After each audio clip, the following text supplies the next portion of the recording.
Ustoz Jo'rayev Risva Haydarovich haqida gapiradigan bo'lsak, men shogirdlardan biri hisoblanaman. Ustozni juda ko'p yaxshi bir namunali shogirdlari juda ko'p atrofida. Ustoz haqida gapirsak, ustozni samimiyligi, shogirdlarga bo'lgan munosabatlari o'rnak bo'ladigan darajada deb bilaman o'zim uchun. Ustozdan juda ko'p narsalarni o'rganganmiz, ilm yo'lida, hayot yo'lida.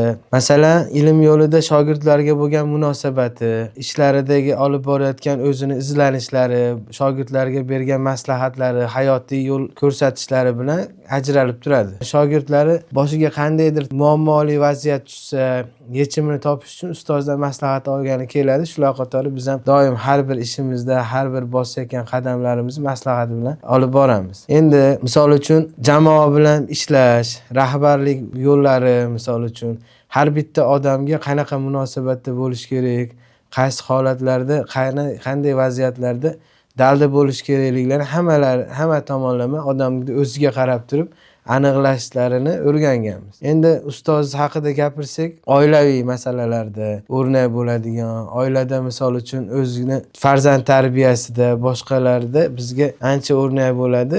Mehribonligi, odamlarga bo'lgan munosabati, shogirdlarga bo'lgan munosabati, oila a'zolariga, farzandlariga bo'lgan iliq munosabatlari o'rnak bo'ladigan darajada samimiyligi, ko'p xislatlarni aytishimiz mumkin. Ustoz aslini olganda o'zi mehribon inson. Shogirdlariga ham, misol uchun oilasiga ham, hammaga bir mehr bilan munosabatda bo'ladi. Ish faoliyatida qattiqqo'lligi ham bor. Biror bir topshiriq bajarsa, shuni oxirigacha yetkazmasdan qo'ymaydi. Bizga ham u o'rnak bo'lgan. Biz ham biror narsa boshlasak, oxiriga yetkazmasdan qo'ymaymiz.